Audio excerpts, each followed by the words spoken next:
Hello and welcome to our panel on the future of film culture.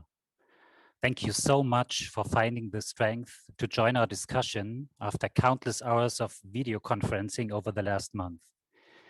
We are very excited about our wonderful guests for this panel. Just briefly on the background of this event. With the Initiative Zukunft Deutscher Film and Forum Europa, the LICHTER Filmfest has set itself the goal of dealing with questions about the future of German and European cinema. In this context, we would like to discuss questions of film and cinema culture, film politics, and want to address topics like film funding, financing, production, film schools, education, young talent, but also the influence of repressive politics on culture and media in a German and European context. In 2018, we hosted our first Congress on the future of German film. This one already had a strong European perspective. In 2020, we wanted to organize the second Congress, but the Corona pandemic and the related measures did not allow it. We now want to organize it in the second half of this year, if it should be possible. In recent months, we have organized non-public roundtables to discuss specific issues, in which experts from various European countries exchanged their views on the situation of the future of film and cinema. We are very pleased to be able to focus on several important and fundamental issues with our guests in the discussion that will now follow. So let's start. Now I would like to hand over to our moderator, Johanna Koljonen. Johanna, please. Hi, good evening, and thank you so much, Henning, for introduction, for gathering us together, and also for having me. I'm a media analyst, among other things. I also work in strategic positions in the film industry. And I've been asked at the beginning of this panel to talk a little bit about the Nostradamus report, which is sort of my interface with engaging with the industry. The Nostradamus Project looks at the near future of the film industries or the screen industries more broadly. And the way we do it, it's commissioned by the Göteborg Film Festival and the Nordic Film Market. And the way we do this work is we figure out what is just about to happen or what is already happening. And that way we are able to describe actually quite precisely, we now know since we've been doing this for 8 or 9 years, that the near future, that is the 3 to 5 year horizon. So if you want to know what's happening next in the industry, you can go to the Göteborg Film Festival website and just put in Nostradamus or just Google those concepts together and you will get a free download of the report. It will take you less than 2 hours to read and it will give you a complete update of some very sort of macro level trends and also some specific developments in the industries. And we do that every year. We also do events at the major festivals, lectures and seminars and so on. Our main partner in this analysis work is the important Swedish regional fund Filmunivest, and they are also currently running an enormous international research project about the future of public funding in Europe. And I myself am also on the board of the Swedish Film Institute, and in that capacity, I have also spent a lot of time thinking about the questions of today. So here at the top, I will not try to summarize the report. It's too meaty for that, but I will try to use some of the ways that we're thinking in the Nostradamus report to approach today's question very briefly, just for a few more minutes. So I guess the core question to be able to talk about the future of film culture is, what do we even mean by film culture? And I will ask the panelists to also talk about this at some length at the beginning.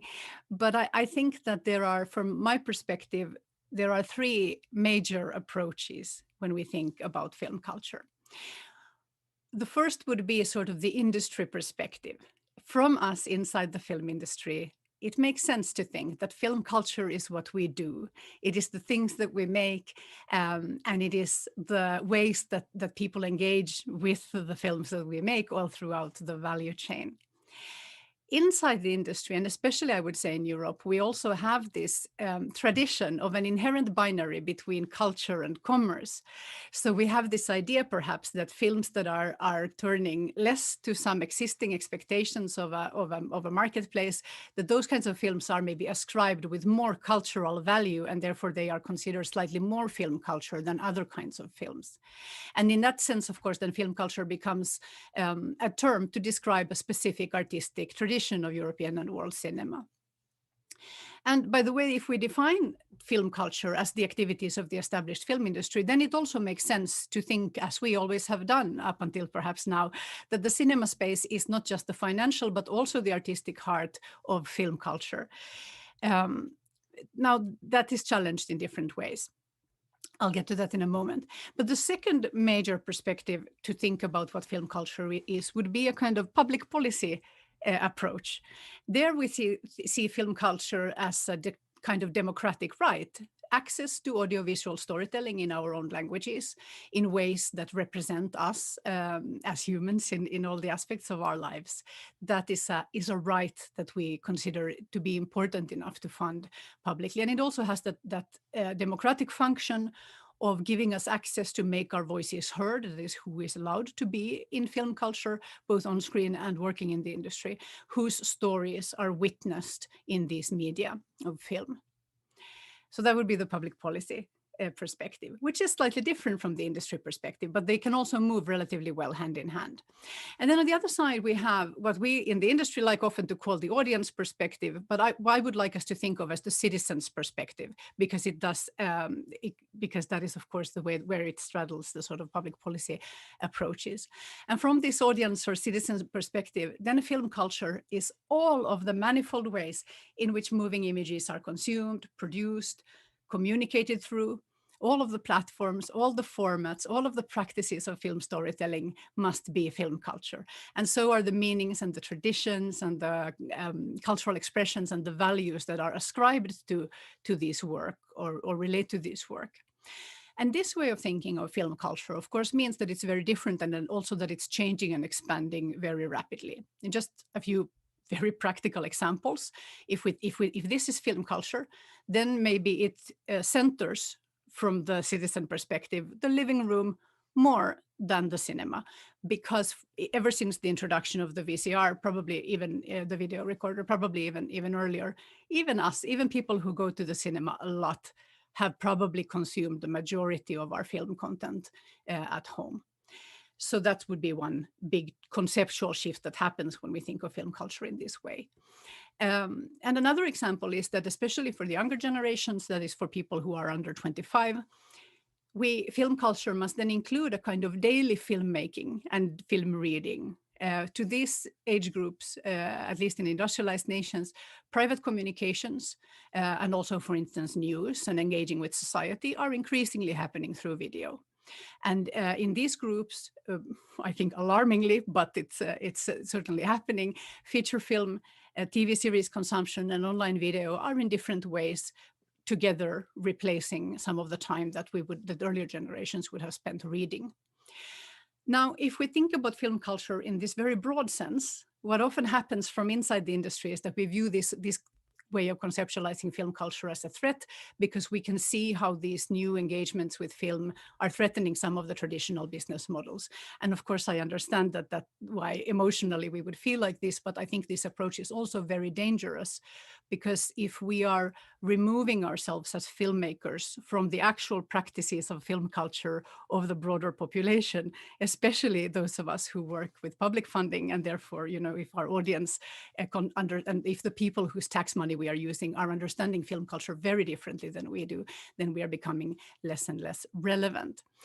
And also, if we are threat focused, we forget that this is this is possibly the greatest time ever for film culture in all of its manifold ways. And I think when we are looking to the future of what is film culture, and especially the place of cinema in the future of film culture, to me, it's very hopeful that film culture is entering this enormous renaissance. It will not be quite the same, but it will probably be stronger than ever. And then what can film culture be? What can also cinemas be in the context of film culture? What will art house filmmaking be in that context? I can't answer these questions. They're enormous. Luckily, we have a very exciting panel here today. So if I would ask the panelists to join us with their video and their microphones. Hello. Yes, welcome. So we'll just do a round at the beginning. Of course, everyone who's watching also has access to your bio, so we don't have to go into that in big detail. But for instance, Alby, if we start with you, Alby James is a producer for film and television, a theater director, screenwriter, script consultant, and trainer. Alby, would you start by telling us what is actually your job? And in what ways do you interact with film culture? We'll just do a brief round with everyone at the top. Alby, please take it away. Well, I'm very much a film school educator, but I'm also very much a producer. I work with lots of writers, directors, and producers in developing projects for film and television, and I do that in different countries, but my home country is the UK, and I live in London. But I also inform policy in various countries. I was very involved in South Africa doing this because of post-apartheid, to help them to become a non-racial society and to enable filmmakers to have a career and the international world to respect and reflect that work. And I do similar things elsewhere. Great. Then let's move forward alphabetically. That takes us to Carlo Chatrian. Carlo, who is the artistic director of the Berlinale. What is your job actually, and what is film culture in that context? Hello, everyone. Thanks for having me. So my job is basically to watch films, and coming from all over the world, and I have the task, along with some friends and colleagues, to select these films and show to the audience at the Berlinale, but also to support them in finding their way throughout all the chains, so theater, streaming, and so on. I am based in Berlin, and I am my background is more as a film critic. So that's my let's say my root. That's where my roots are. So and I studied cinema at the university. Great, thank you. Laura Houlgatte is the CEO of UNIC. That's the International Union of Cinemas. What does that mean, and how do you engage with film culture in your work? Well, that means that I represent cinemas from across 38 countries. So in Europe, not only in the EU, but a kind of wider spread. That's about 44,000 screens, and that's cinemas of all sizes and all locations. And my job really is all about showcasing and advocating about what's so great about the big screen experience, and having people coming and watch a film together on the big screen. So in practical terms, it means a lot of advocacy and policy work here in Brussels, where I'm based in Belgium, with European institutions. So to work on a variety of files that are connected to cinema and audiovisual, but that also means organizing a number of events like Cine Europe, the biggest cinema convention that takes place every year in Barcelona, and also means taking part in loads of industry events and ourselves organizing a lot of seminars and workshops, etc. And again, just to show what's so great about the cinema experience. Yeah. Thank you very much. All right. Lisanne Windisch works with MUBI in Germany, is also head of program for the Next Wave program. So what do these things mean, and for your relationship with film culture? Yeah, thanks, Johanna. So Next Wave is a training program that is run by the German Film and Television Academy in Berlin. And actually, we focus on innovation in the film market. So very much on the business side of films. So we think about the areas of sales, distribution, exhibition, curatorship, audience engagement, and film marketing. Like analyzing emerging developments within the industry, and also think about the future, how to contextualize, distribute, and exhibit films in the future. So it's very much related to like all these questions that you mentioned, and Johanna, of course, Nostradamus report is also a big inspiration for our program. And yeah, I mean, Mubi, I don't know who, maybe not everyone knows the streaming service, but it's a global curated streaming service in over 190 countries right now. And I work for the marketing team in Germany, and we also produce and distribute films in some territories. Thank you. I should say, by the way, that I've had the privilege of mentoring some students in this program 2 years now, and I'm very hopeful for the future of film because those young professionals are the bomb. All right, Martin Hagemann, who also knows a thing or two about the next generation of filmmakers. You're with Filmuniversität Babelsberg. Konrad Wolf, also a producer at Zero Fiction Film and on the board of the German Film Academy. What does that mean, and how do you work with film culture? Yeah, thank you for inviting me. Film culture was for me for more than 20 years only producing. And I produced a lot in international productions, mostly cinema films, mostly art house films. And when I switched with the end of 35 millimeter, or the practice of 35 millimeter, more or less, I switched my job. I went to the Filmuniversität in Babelsberg, and that was a interesting move, not only because I really enjoy to educate young people, to work together with them, but the first time I got a salary, actually, which I did not have to earn myself, I got a total different view on the industry and on funding and on the way the industry works. And I decided, because that meant a lot of freedom, actually, in liberty, in thinking about the industry, that I go to politics a little bit, film politics. And so I'm in a couple of boards, funding boards, some lobby groups. And till today, I try to understand the system, which is almost impossible. That's great. Thank you, Martin. And there's a little thing, I'll save that for maybe later, thinking about how do we afford it to be uncomfortable, but that is one way. That's great. Finally, Sonja Heinen, Managing Director of European Film Promotion, maybe an organization that again, not everybody knows. What is your job and what is your relationship to film culture? Yes, European Film Promotion is an international network organization, and it's the organization with members in 37 countries in Europe, where with all the national film promotion institutes. So our job is actually to promote European films and European talent, particularly outside of Europe. So we do it also inside of Europe. Of course, we want everybody to know that European films and European talent are really cool and good, but we also want to help the European talent, the European industry to connect to outside of Europe.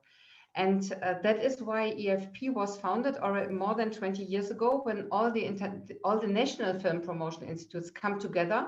They are all responsible in their own country to make their national films famous.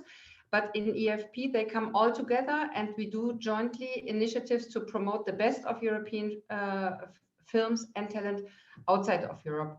And that is a real privilege to me also to see how film culture also is different from country to country. Yeah, for me, of course, I'm also part of the film industry, working with the film industry. We work together a lot with sales agents, also helping them also actively to promote the European films. But you see very much how it is different in every single country, and that's really exciting. With each and every one of you, I thought you have to have the best job in the world, and that's very promising, but this is such an exciting time, I think, to be in film promotion when content in different languages is traveling so well, to be in cinemas when the meaning of cinemas is being specialized and the uses of cinemas are being specialized in several ways, where perhaps earlier we only had one, and so on. Very exciting. I'm going to now let you loose, essentially. So I'll throw out the first question, and it's a very big one, but let's see where you'd like to begin. What is film culture to you? And then, of course, when we are trying, let's put it in the perspective of we're trying to talk about the film culture of the future. How do you start to approach that? Who would like to begin? Don't be shy. Someone has to wave and I'll let you in. Okay, Martin, take it away. Well, very briefly, when my school changed the name 5 years ago and the structure, because we were named Film and Television School of Babelsberg and we became a university, there was a long discussion. How are we called? Are we called TV and Film University? And we actually decided that, and discussed and decided that in the future, film will be much more than what was before in the distinction between film and TV. That film we understand as storytelling within immersive moving image. And that of course includes 90-minute formats, that includes short films, but that includes VR now as much as installations or political interference with film. And I think that film actually will get more important because it is now film culture will get more important because it's breaking some barriers now with the new media, with new distribution forms. But it will take quite a while. It will take quite a lot of disturbance and consolidation of the industry as we know it. I'm quite sure about that. So film culture, we will discuss that the next 20 years for sure. Yeah. Carlo, you look like you're thinking about something. Do you want to come in? No, well, I can share some thought, but I don't have a definitive answer to that. First of all, when you say film culture, that name reminds me of something very far away, which is a review which was founded by the Mekas brother. For the ones that don't know, Mekas brother are considered anyway very much related to the underground culture. Now we use the word film culture to talk about something very different, to talk about the industry, something very structured. And what I want to say is that the word, I think it is important to discuss the definition of what we want to include within film culture. And I think you point out at the beginning in a very clear way, different approaches. At the same time, I think there is probably now more than ever a need to go back to something very, to me at least, very simple, that film is a language, and which is not related to the content, which is not related to the language that is spoken, but is a language by itself. And my feeling is that because film is evolving, by the way, we should also ask ourselves whether film is the right word to use, because we are in a different culture now, the audiovisual culture. But anyway, maybe we will talk about that later. Anyway, I think sometimes we give for granted that film needs to be learned, need to be understood. And like any other language, the only difference that when we watch a film, we have the feeling, because it's a very much an immersive form, that we got everything, but it's much more complex than that. So I would like, yes, to flag that is language, and we should pay attention to the language first and foremost. Yeah, and actually what both of you have been saying or alluding to is also, of course, that because of this centering of video communication in our society in general, there's so many very, very real democratic aspects all across in all aspects of society, in media literacy. I mean, media literacy sounds so boring. People stop listening the moment you say media literacy, but I think what you're saying is more important. You say film language. We have to be able to understand, to read what we are being told in a nuanced way and in a critical way, of course, as well as for enjoyment, also for citizenship.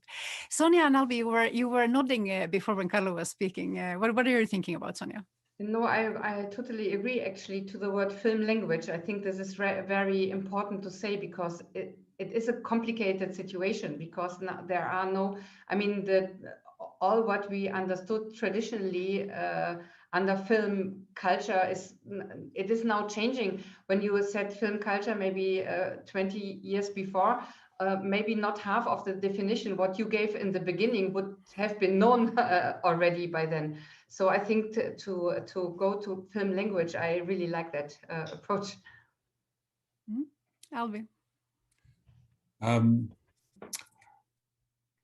I also think that defining what we mean by culture is important. if you consider that we in Europe have the benefits of a very long history of literature, of theatre, all those forms are still evolving. The theatre started, if you like, with in the theatre of Greece, with just one person speaking on the stage, and that was poetry. And it developed through a man going on a wooden cart, playing all the characters. It then developed into from a protagonist to an antagonist to two people opposing one another, and a chorus being reduced. So art forms change, and even in the theatre arts, we're seeing exciting change happening all the time as a consequence of people exploring different ways of storytelling. And in the cinema, which is 100+ years old, that's all, we have a long way to go in keeping to develop the form of storytelling. So what matters to me is how I, as a person, on one hand, where culture is concerned, engage with the lives of others through the art of audiovisual, whether it's through digital form or in the cinema from time to time, with that storytelling from those individuals who created that work together. And that transports me to another place. I often use a phrase, once in a while comes a story that's remarkable not only for its content, but for the glimpse it gives one of another world. And that makes me think of dreams and nightmares. And frankly, what we have the chance to do with cinema, with film, is indeed to, like, the moving images and the emotional engagement we have in our dreams and nightmares, that's what we're transporting into film content. So individuals are sharing the journeys they've been on. And the value of this is that it enables us to have a deeper understanding of ourselves, of people in the world. I mean, the films that I've watched from all my life, I have a huge library still. I've been a member of the British Film Institute since I was a child at school. And the commentary on that, whether it's criticisms or the discussions and the interviews and so on, all of this helps to understand mankind, different pieces of peoples around the world, but also how we should have a relationship with the world and indeed with one another. And that's the value. And because generations change as a consequence of technological change, as well as other changes, we are using this form of film storytelling in new ways. So as you've said in your Nostradamus report, there's easy access to YouTube. People don't need to wait and be trained. They can do things immediately. But then we have a responsibility, especially in the public discourse area, the responsibility of how we use this medium for the enhancement of mankind and the protection of the earth and so on and so forth. So it covers all of that. But the simple thing is, let's go back to the issue of film language. There are many aspects of that. I teach storytelling. I teach how to enhance that using the filmic arts, the visual arts, in sound, music, and as well as dialogue and silence, and so on and so forth. So that's where I'm coming from in all this world. Let me just connect back to something you said at the beginning, which is that film is still developing. And this is a question to all of you, because of this slightly like dramatic and sometimes traumatic changes that the industry is going through because of all of the technological and business model changes and fear that, you know, that people have very reasonably for their livelihoods. We have sometimes in this industry these reactionary reflexes that seem to assume that film is perfected. We know what feature film is. It's done. It's the things that Carlo selects to show at the Berlinale. That is cinema. We don't need to make it better than that. And I think that there's some paradox here, because yes, it doesn't need to be better than that. It is perfect, but it also needs to change consistently to remain perfect. But maybe everyone on this panel, we don't think it's controversial to think film culture must include audiovisual storytelling more broadly. Or I'm not sure. Does any of you disagree? Would any of you argue for an understanding of film culture that is focused very much on, let's say, feature film in cinemas? Sonja? I'm not sure whether we need a definition for film culture, to be honest. So I'm not sure if we need it, because then also look at who we are. We are all dealing with mostly art house films. Yeah, so what does that mean? Is the mainstream cinema film, is that not film culture? Or, I mean, it's, I'm not sure if we need to have a definition for the word film culture. Laura? Yeah, Laura? Yeah, thank you. I think for me, film culture has to embrace everything. It's about having the huge diversity of content that we are able to offer to audiences, make sure that audiences can access them and enjoy them, of course. But it's also about the coexistence of all the different players in all, and I know it's a typical word, value chain, but it's the value chain. And as you said, it's about, yes, we have to change. I don't see that as a bad thing, that you have to, change and adapt. Some, I'm speaking from my perspective. Some cinemas will decide to remain, what they are. Some of them will decide to become boutique cinema, offer a different experience, and that's fine. You need to cater everyone's taste, and you need to keep in mind there's not one audience. There's 1,000 audiences out there. There's 1,000 different, tastes, and make sure that we don't discard things too early. So again, from my point of view, we hear a lot, and in the way it's reported in the press, that streaming will take all, and I'm just like, well, it's good to maybe remember that 2019 was a record year for admissions in cinemas. So yes. It's all about thinking that actually you can enjoy content on so many different devices and in so many different formats, and I think we should be really proud and really take care of that, again, diversity of players, and again, diversity of content, and then rolling back on what we're saying about learning the language. For me, film literacy, film and audiovisual literacy, if we want to call it this way, to get out of that kind of film thing, is essential to make sure that actually all audiences, but also young people, get used to discover new type of content and format from a young age. Yes, Lisa, and then Alby. Thank you. Yeah, I totally agree with Laura. I mean, for me, it's about like reflecting or ensuring a diversity, and also like making content accessible through like various channels and through institutions, and having an infrastructure that protects this kind of variety and diversity of consuming content. And in general, film culture, I think for me, it's also strongly connected to cinephilia and to like building up cinephile communities. And that's something that has been left out for a really long time. And now I think there is this paradigm shift of thinking about like, hey, wait a moment, we have like this great artistic quality films, but what if no one is interested in them and or they have no access to them, and where can they actually find these great films? So I think that's something that we need to think about more, and also protect in a way where audiences can find these films. I think that we may have missed a little bit. We may have forgotten when the video stores disappeared as one of the loci for cinephilia. We didn't know that that was one of the cultural contexts that was provided by this like commercial infrastructure. Now we know, but now we have to find out what will replace it. Alby. We mustn't forget Cinema Paradiso and what that made us aware of. The enormous impact of seeing those images, those stories being told on screen. And in a conversation last year, the Cannes Film Festival last year, in talking about is African cinema potentially profitable, part of the conversation was about the fact that we from Africa, because of the history, one person, Tsitsi from Zimbabwe, said, we have helped create commercial value through our bodies in the history. We have helped create commercial value through the minerals from Africa being taken away. And now the imaginations of us as a people are being taken away and being used without our voice or ownership of it. What matters, this is generally important to say, what matters importantly now is that wherever we live, we actually need to see ourselves represented. And part of film culture is about ensuring there's inclusivity and representation.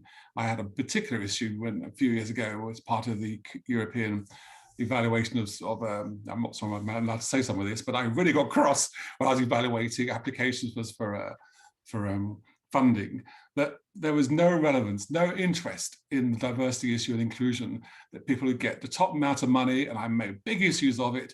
Thankfully, in the new round, that diversity and inclusion is now part of the policy. But for the last 7 years and before, who cared? Now it has to matter. And I hope we're going to discuss that more later on. Mm. And yeah, let's just bring it with us, I think, because also the diversity of formats and voices and value chains and all of these things is one of the ways that will make the language of film developing. So it's also in the interest of the powers that be, or the traditional stakeholders, that everybody gets heard, I think. So let's see, Laura and Lisanne, and then I think I'm going to let Carlo and Martin in after that. Laura, go right ahead. It was really to agree with Alby. I think what he says about diversity and inclusion is key, actually, when we talk about film culture. And if we want to show that we are, speaking from an industry perspective, able to understand what's happening around us, and that, you know, you need to really make that move, if you haven't done it yet, to be more inclusive in the way you do your business, in what you're, you know, the people you employ, what you're showcasing. I think this is absolutely crucial. Lisa?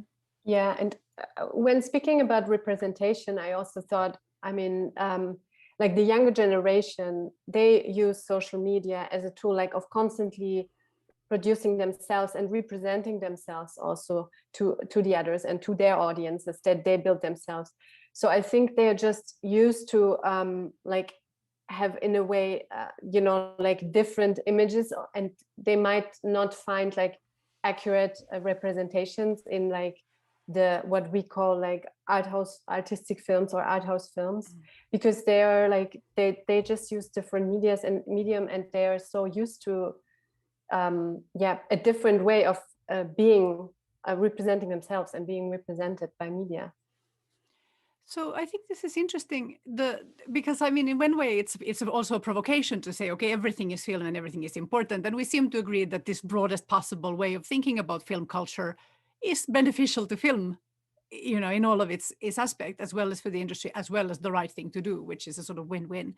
But then on the other hand, the very specific definition is also meaningful and important, because art house film, artistic film, we all believe that has enormous value, and that we want that to continue.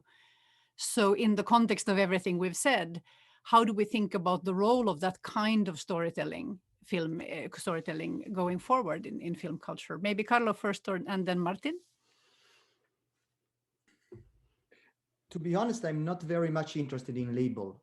In my job, I'm not interested when I watch a film, if it's an art house film or if it's a blockbuster. I'm more interested in what the film wants to say, how it wants to say.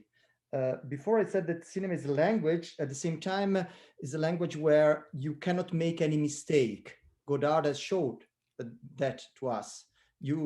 You can do something that is not used to be done, but by doing that, you will create a new meaning. When I was saying that we should not forget that cinema is a language, is that behind any choice, there is a meaning. And my feeling is that most of the time, as I watch many films a year, most of the filmmakers are not completely aware of the meaning. So they just convey stories, which are important, of course.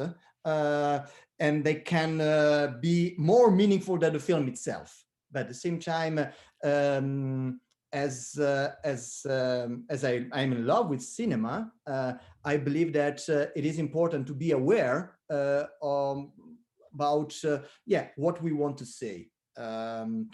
Then when you said before about the culture, film culture, it's like, I guess Alby said the same, it's like in literature, everything is part of the culture. I'm writing an email and I'm contributing to the culture of literature. At the same time, I think our job is to select or to show or to point out those examples that help the culture to grow or to develop, simply to develop. And the sense, of course, of inclusion and diversity is very much important. And maybe I would just like to end with some hint. Cinema is always a film. I use the word cinema, but because I'm referring to the origin,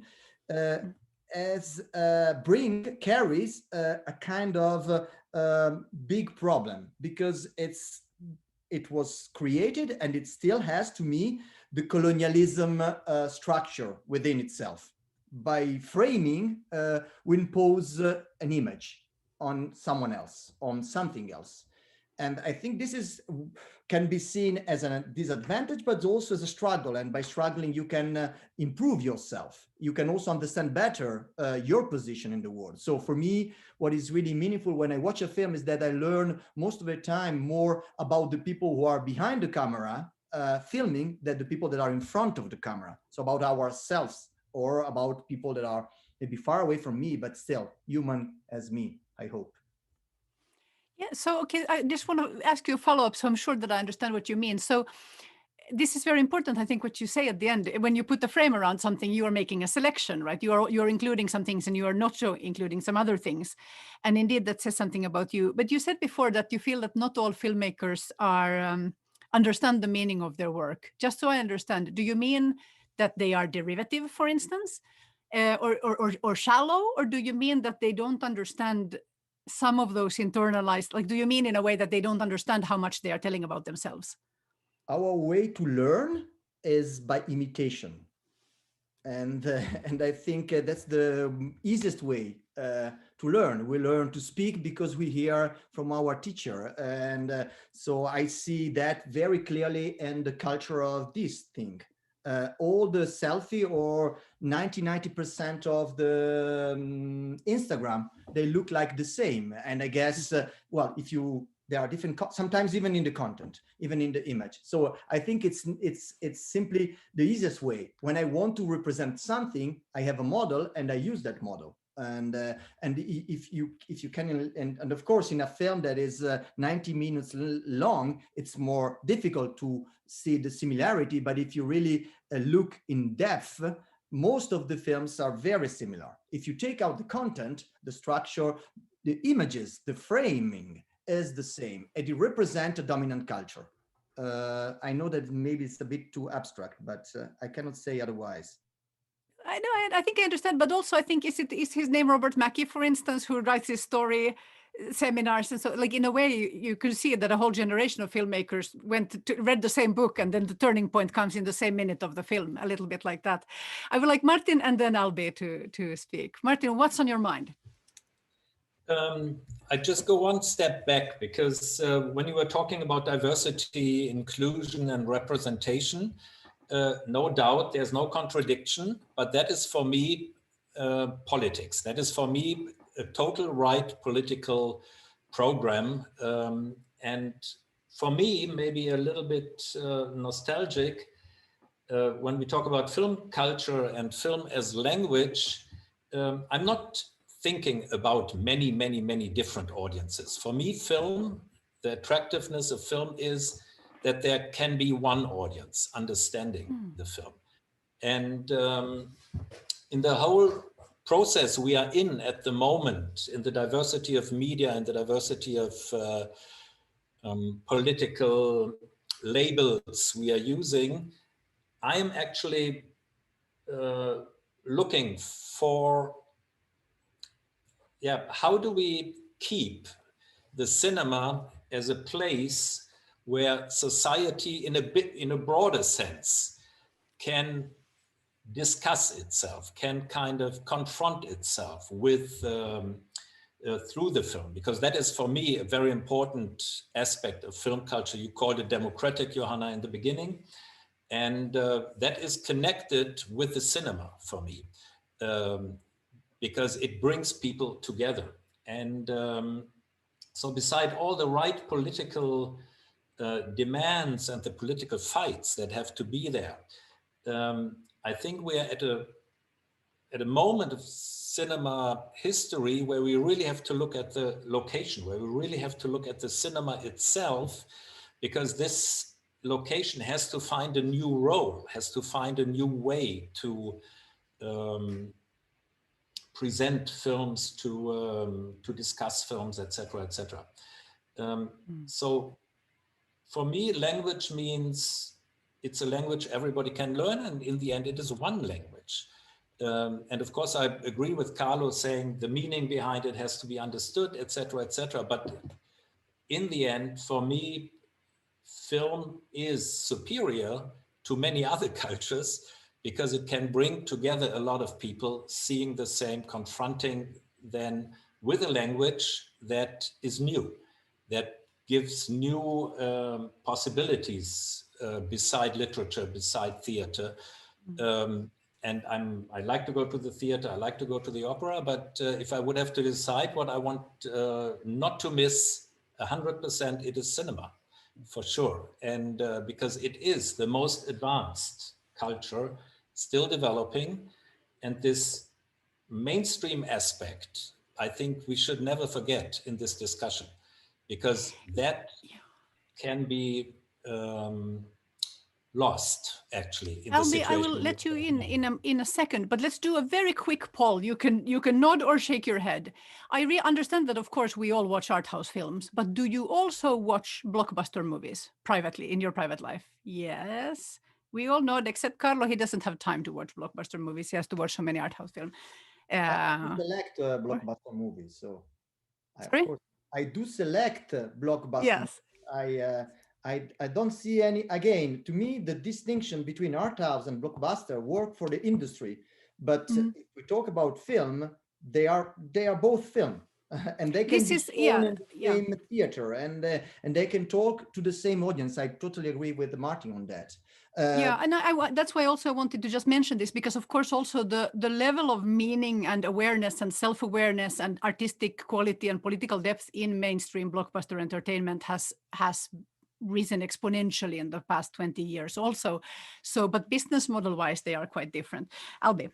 Yeah, but sorry to interrupt. I think that is a dangerous path exactly now at this moment, because we see, for example, in Germany, a lot of efforts to establish what I would call a more niche funding, a more niche programming, a more niche thinking about cinema. And I really, I see that as a danger. I mean, I don't have to discuss about that the weaker part of the industry has to be supported more. There's no doubt about it.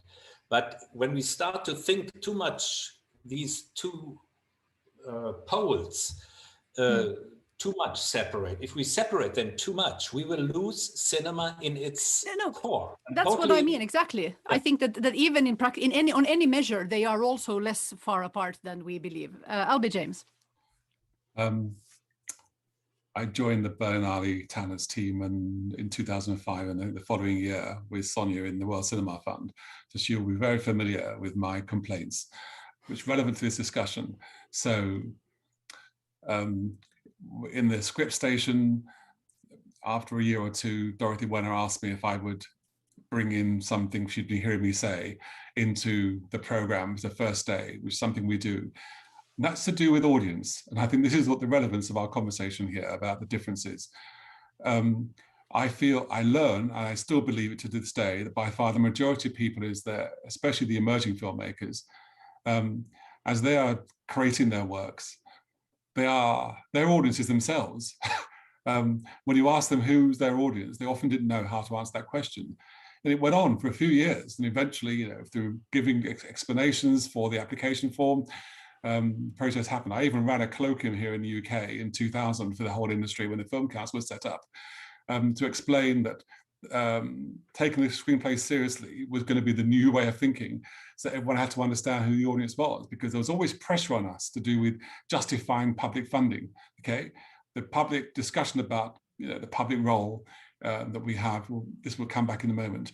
But really, what I want to say is what Carlo was saying, and the relevance here is that what really matters, going back to the individual, what really matters is enabling somebody to communicate something that's going to touch people. And if you really are thinking about other people, then whether it's art house or it's mainstream, the budget is what determines that, frankly, right?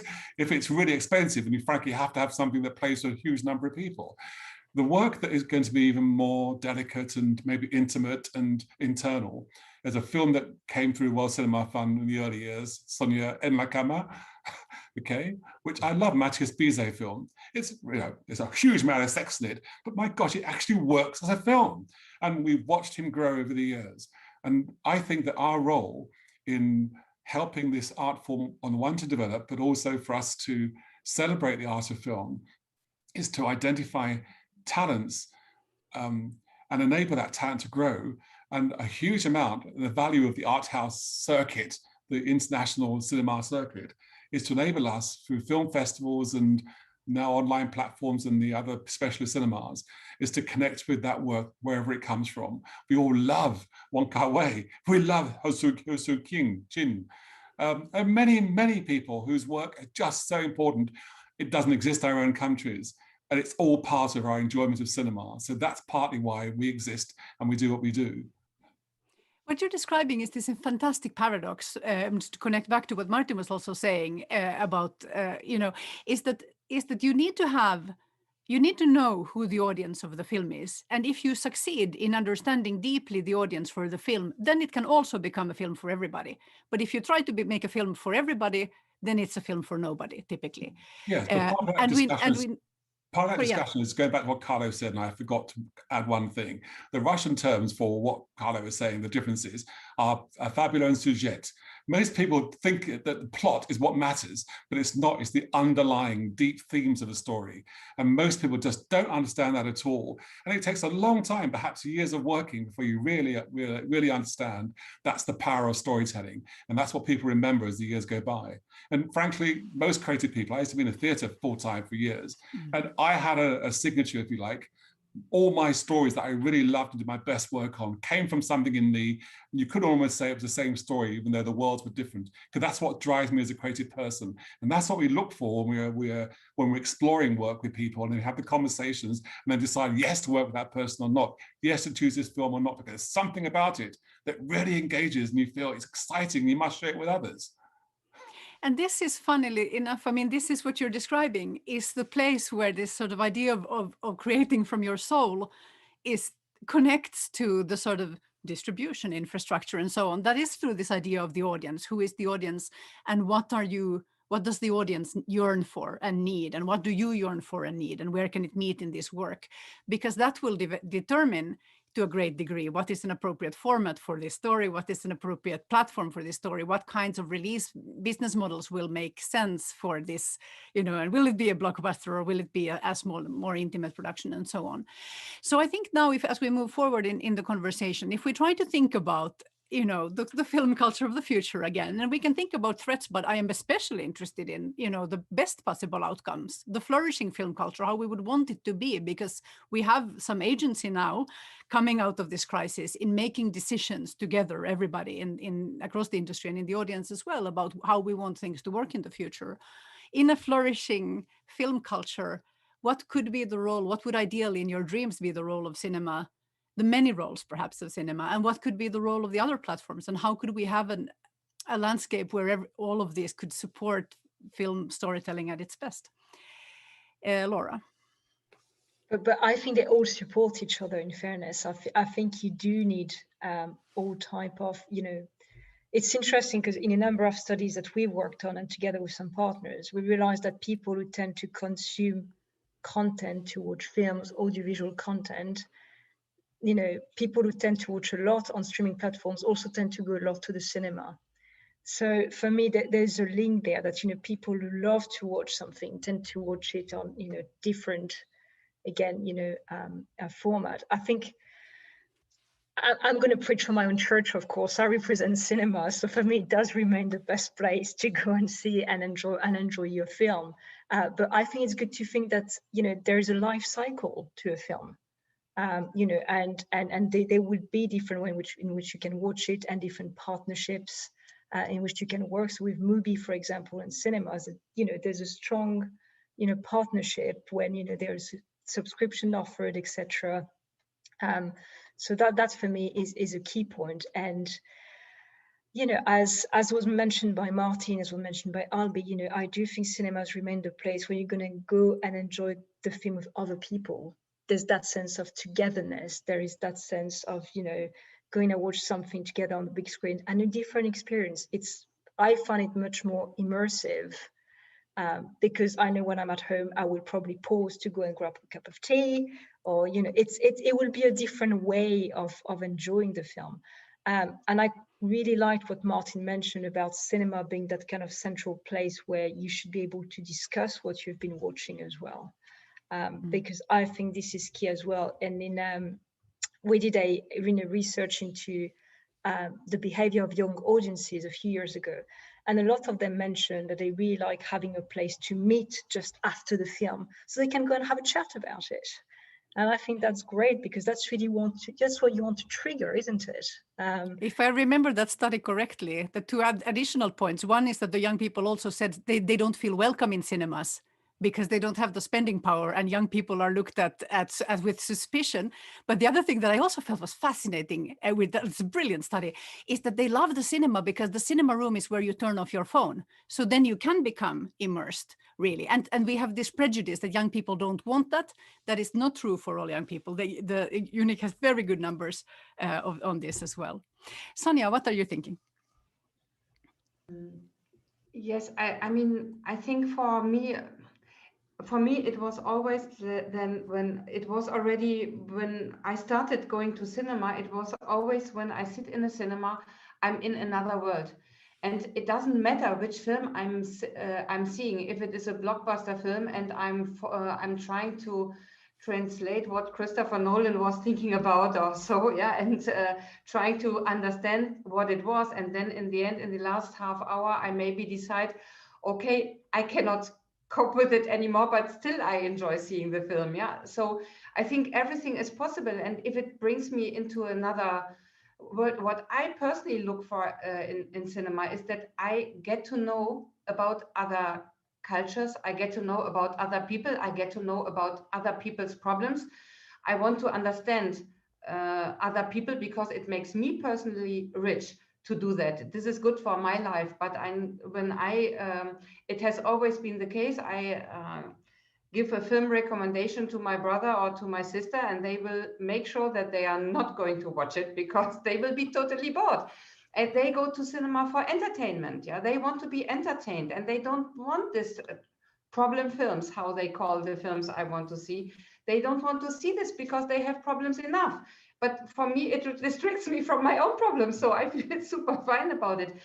But I think what the power of cinema for me, and that is for me the power of a good film. Of course, it is much stronger when I see it on a big screen than when I see it on a small screen. Even if I'm very privileged from my job, or also from my jobs before, like having seen many films, many good films, also many bad films, but also many good films on a small screen. So I know how the power would even be when it would be on a big screen.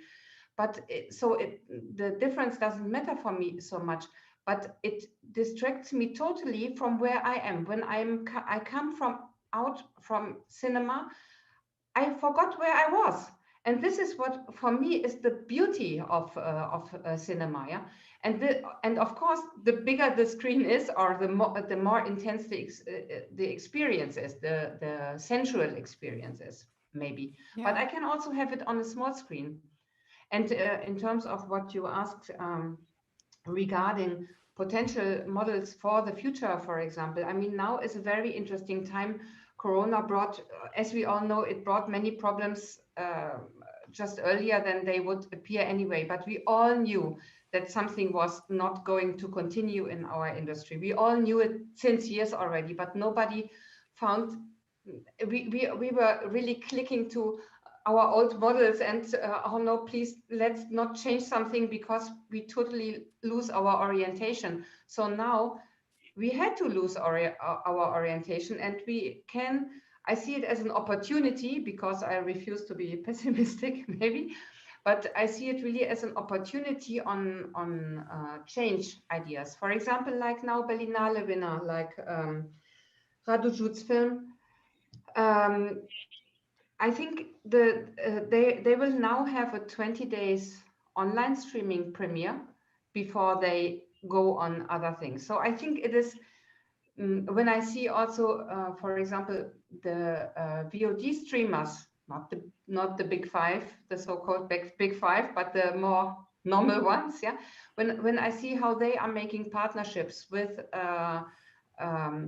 cinemas and all of that. I think it is, I mean, people are creative, and this is what I love also about this industry. We want to survive this, and I think everybody shows that they're wanting to survive it. And it's a bad time. We have to say that it is a bad time, of course, and we are missing a lot of things, but it forces us to experiment. And I think there's a lot of potential in that. I feel like I left you hanging, Laura, a little bit there, because I felt like I attacked cinemas and then just moved away. So I want to finish my thought before I lose it, which is, I feel also personally that cinemas haven't always been great at opening or embracing our need to talk about the film after the film, regardless of our age. Even for me, who is middle-aged, I don't always feel like there is a space for that. My experience is that when I leave a cinema, I will leave through a back exit and enter like a dark alley next to a dumpster. And if I'm lucky if there's a bathroom on the way out, even if the film is 4 hours long and, you know, it's midnight and there's nowhere to go. So my expectations on films have been very low. Yeah, but the thing is, I feel like we all understand, the cinema industry, also exhibitors understand this needs to change. And I guess my question to you specifically about this is, now that we come back, because exhibition has been hit so hard, will they have the resources and the power and the endurance to make these necessary changes now? I think it's good to mention that some of them already have, you know, a lot of cinemas have actually adapted to changes. You know, they haven't waited, you know, COVID. Like I'm amazed we managed to get into this panel without mentioning the word COVID even once until then, which is great. Yes. I really like that. The 1 hour mark, that's okay. Yeah, exactly. That's fantastic. So I do think that most of them have. I think when you said, it was interesting when you mentioned that young people didn't feel welcome at the cinema. It's a more nuanced than this. They just say that they would love the staff, for example, to introduce the film. They would love having, you know, some member of the staff to give a kind of, you know, frame to what they're going to watch. So it's a bit different. But I think there's no two ways around it. COVID has had a bad impact. You know, we know it's been devastating blow for a lot of cinemas. But I do think that it will, you know, again, today, you know, France has announced they were going to reopen on 19th of May, which is great news. I do think it is going to take time to kind of, you know, recover. For sure. I do think some cinemas have made changes even when they were shut, actually, which is interesting to think. Some of them have created new relationship with their audience. They've used social media in the way they never have before. You know, they engage in different conversations. So I think let's try to see the positive in all this, where it's been, you know, pretty dark. But I think it also, you know, led certain cinemas to, you know, try different ways to actually be in touch with their audiences, and that's a good thing.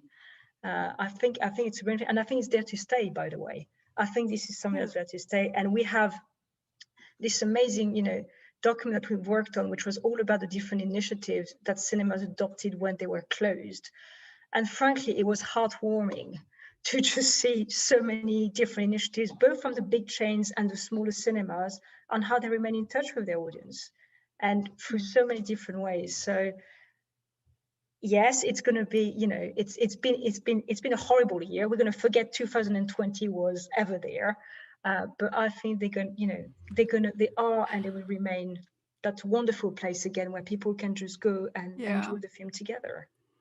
Annus horribilis, Lisanne.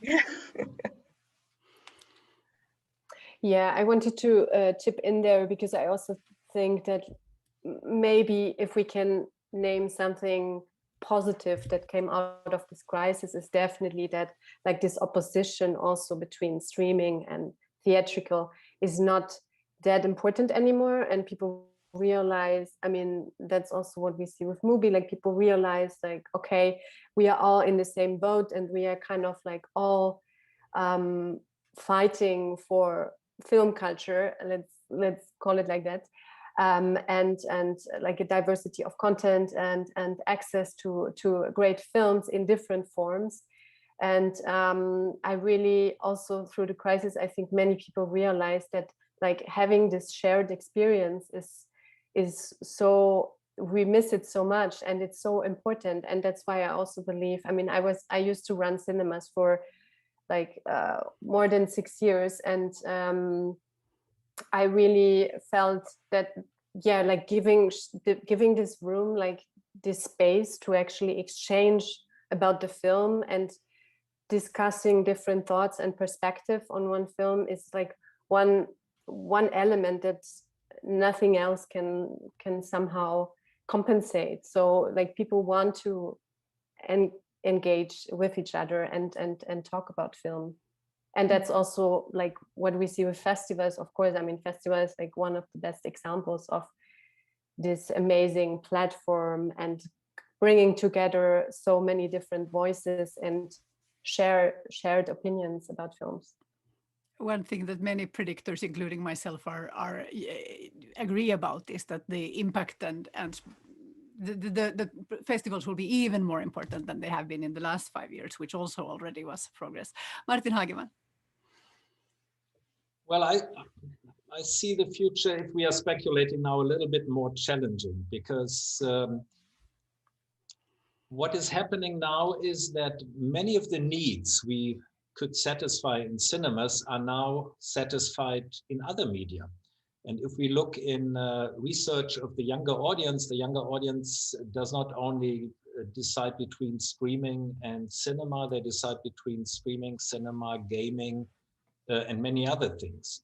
So what I see coming is that actually is a challenge, and I'm optimistic because now the filmmakers who want to work for cinema and the people who want to run a cinema have to be more decisive what cinema is, what a cinema film is. I'm not believing in a parallel world of streaming and cinema. The same, I never believed in the parallel of TV and cinema. But we see, especially in Germany, many films from the concept, from the financing, intertwined between TV and cinema. And now streaming coming on the market, offering a lot, it will become very difficult for talent to say, okay, I will work for cinema if the offers from streaming TV are on the table, just from a personal point of view. But the ones who do, the ones who will work for cinema, they are in a new position now. Maybe it's paradox, but they really have to look what cinema needs, what the cinema film needs. And if I look at my kids, for example, or even my younger students, they can decide what they want to see in a cinema and what they rather want to wait on for the streaming or for TV later. They can decide that very fast. They have a very clear compass, so to say, what is worth for them to see in the cinema and what they will never go to cinema. So I think it will be an interesting time because the more offer lead to less visibility, and the object in the end will be more visible are the more powerful one. So in my job, I am constantly struggle. It's a constant struggle to look for the objects that are more obscure, and knowing that maybe is also a challenging decision because they challenge the audience, they challenge the system, and so on. What do I need as an artistic director of the Berlinale? If I have to be honest, it's a very simple answer that no one can give me. Is more clarity in the future. Right now, I think everyone suffers because there is no clarity, no certainty. And we always said that it's good to be flexible, and I do believe that it's good to be flexible, especially when you work in such a big machine as the Berlin Film Festival. At the same time, it's very complicated to plan when you have to readapt your plan every week or every but there is no answer for that. I think it's as Sonja, as everyone said, we are in the storm, and my feeling, at least my position, is like when you are in a storm, you try to protect yourself, or also you look at the landscape and see for sure there will be some clear land to walk. But for now, it is hard for me to say which one in which direction, to be honest. Let's go to Alby, and then Laura. Then Lisanne, I need to let Laura in before she needs to go. So yes, Alby. Partly what we need is happening as a consequence of COVID, but also because of what Carlo just said. There's just so much.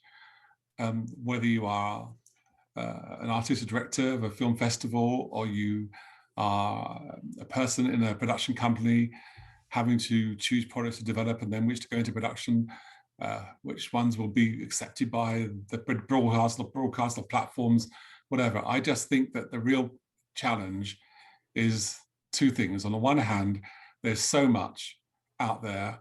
When I tell a writer that it's too much, too many words, no, keep it simple and short. He or she says, but they must want to read this, that, and the other. So they haven't got time. Do you realize how many projects they get submitted to them? A one line is often all that it takes for them to say yes, and then leave it to someone else to do the hard work, okay?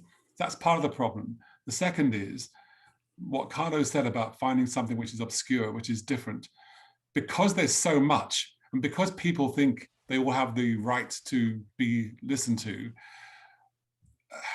there is so much sent to us that it's really hard to dig down or to know how to prioritize to find that particular piece of work which is really going to be special and really deserves to be on screen, to put your money into, your time into, to develop.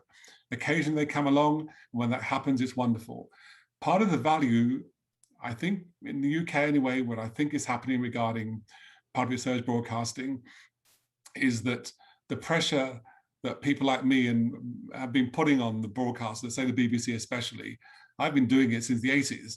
I've been on their committees and so on, never listened. Now, things that we wrote as proposals as to how to make Britain a representative of the whole country, it's now happening since last year, okay? That's something.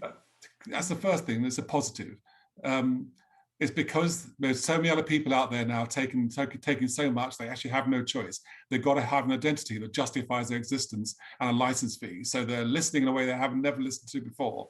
But nevertheless, part of that process also means they're saying to us, maybe just let this guy do what he wants to do something that's different, because that difference can make all the difference to us. So we actually have an opportunity of being far more adventurous, and that's a key word. I think it was Carlo, someone said it earlier. To be adventurous, I think, is what matters, what gives you a sense of life enhancement.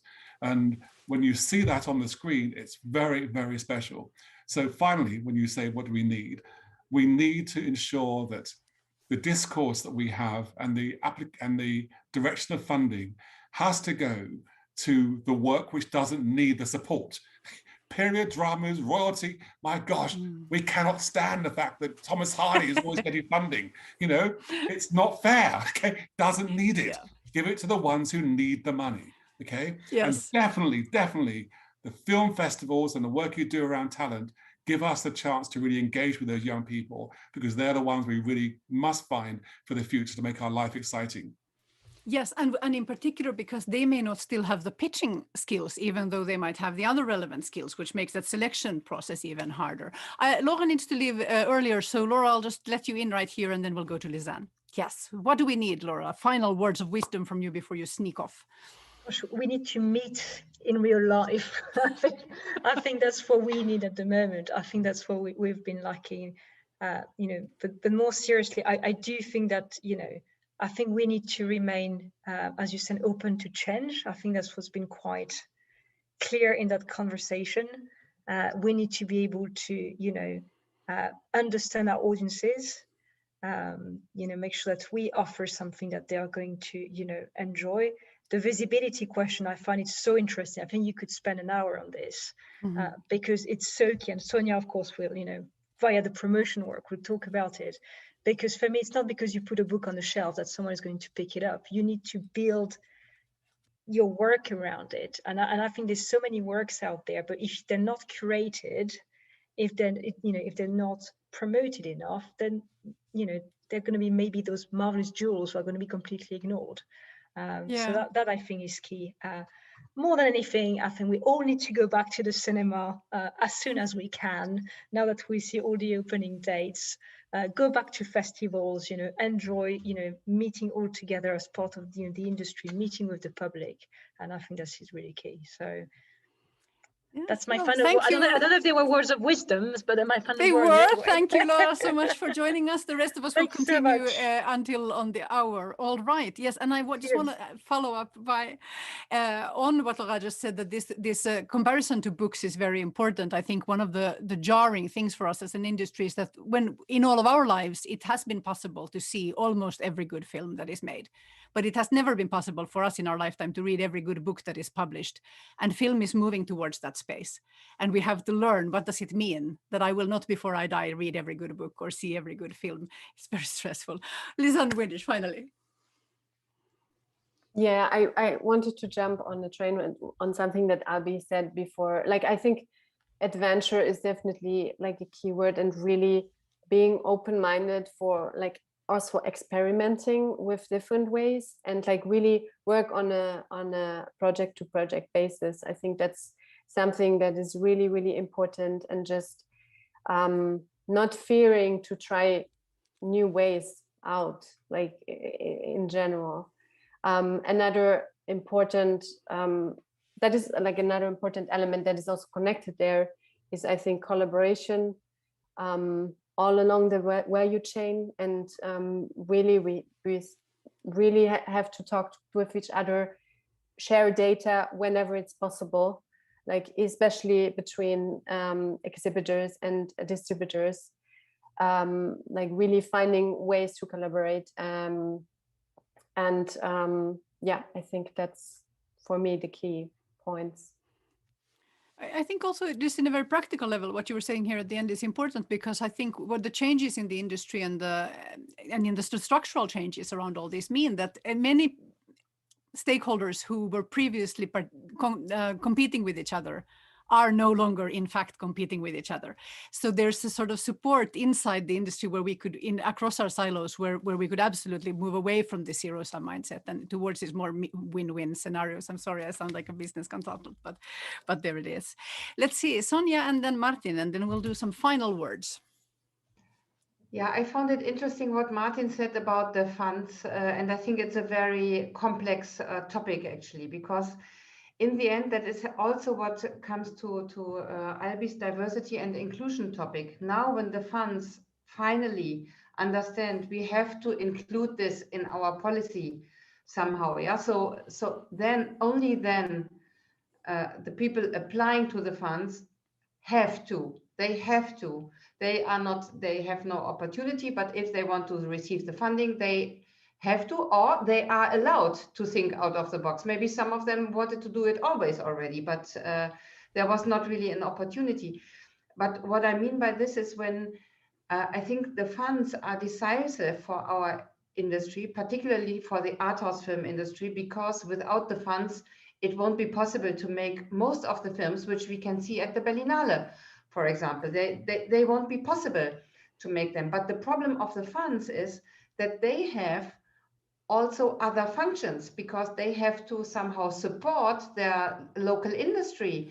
They have to, if you are a fund from North Macedonia, of course you have to promote your local film, and maybe this film is, maybe you have only one film in a year which can go international.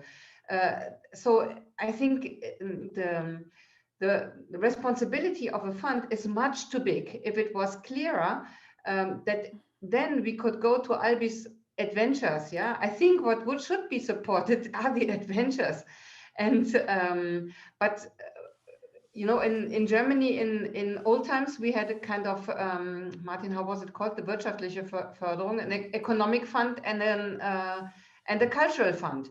And then it came all together. So, but then it was much clearer on, I'm not sure, I don't think it was the right model, not at all, but it was much clearer what are you aiming at and for what are you going to be supported. And I think it is really difficult for me from the promotion and marketing perspective. So we have 37 member countries, and we have, let's say, a country like Kosovo, or countries like, let's say, Finland, Iceland also, where you have a totally different production output than from Germany, France, UK. And it's very difficult to compare that. And what can we say? We can promote one film from each country. That is also not so great. But I think what I see every day, that curation is key, that people can, there are too many films out there. And that is, for example, why that is, of course, why for the distributors, the festivals are totally decisive. In the art house world, otherwise there will be no industry. That I think the role of the festivals will change, but they will be maybe even stronger, because it turned out totally clear how important they are. And I think we'll have to remember, of course, because this is what you say, that the funds have often had a task of keeping their local industries alive, that we are in a kind of, the pandemic crisis is, for the film industry, we have a pandemic crisis on top of an enormous boom, financial boom and success, financial success, on top of a structural crisis, which has to do with changing models. And I think that the sort of commercial marketplace will take care of a bigger slice of the sort of filmmaking sector, so that maybe some of that responsibility can be taken away from the funds, luckily. Martin, what do we need? Sorry? No, but also that I wanted to add one more thing. Also for the funds, in every single country, we might not forget that film is not in every single country the most important good. So that means that the funds, they have to fight for receiving the money also. So they are also in a complicated position, and then they would maybe support a film which maybe doesn't need the support as much, but they need a good credit in their pocket to convince government next time. So that has also to be considered. That is so true, yes. All right, Martin, what do we need? If we can keep it a little bit brief, we can do a lightning round at the end before we finish. Well, everything was said, more or less, so I just have one wish. I wish we get a new generation of new cinema makers very fast. People who take over the cinemas, which will not survive COVID, which build up totally new experimental ways of theatrical release. That would be my biggest wish, that we start to reform the whole culture from the place on where it starts, and that is in the cinema. And I think we need a new generation for that, like we had in the beginning of the 90s, when we had in Germany at least a big dying of cinemas with the arrival of the multiplexes. And there were a lot of filmmakers taking over cinemas, and a lot of famous filmmakers today were cinema makers in the beginning of their career. And I hope we have a kind of similar movement now with the post-COVID consolidation of the theaters. I hope so too. And you have slightly started the lightning round at the end. So I will ask the same question of each of you before we finish. If you can make one wish, change one thing, recommend, take out the magic wand and force the industry to do one thing. Okay, so Martin said a new generation of theatrical exhibitors to create a revolution in the theatrical experience. What would you like to change? Let's see. Alby, you smiled. Maybe you have something on your mind. Well, Netflix have already started one of these things in South Africa, and they're planning for Nigeria as well, and Kenya, is investing money, giving money to their local film agency to help support early filmmakers. They're also investing money in training for getting a stronger series and so on and so forth. That's absolutely essential. But I think they should go one stage further, which is to help the producers even more. I've had a lot of engagement with the South African film industry because I'm still very, very involved. And that's really to create a pot of money within which a lot of people can put money, and the producers can add to their budgets to enable them to keep at least 51% ownership in these co-productions, because you know how the exchange rate works, and they'd always have to be second fiddle to whoever it is they're working with abroad. And that just needs to change, and we can help that system. That's great. Lisanne, make one wish to change something in the sector. What would that be?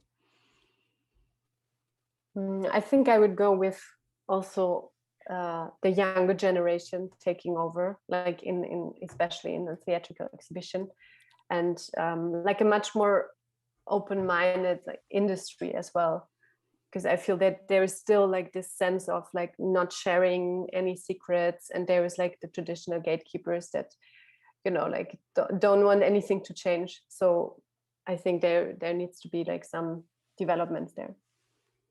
All right. What about you, Sonja? What is your one wish? Oh, difficult, really difficult. So on one hand, I think what I would wish for would be ambassadors.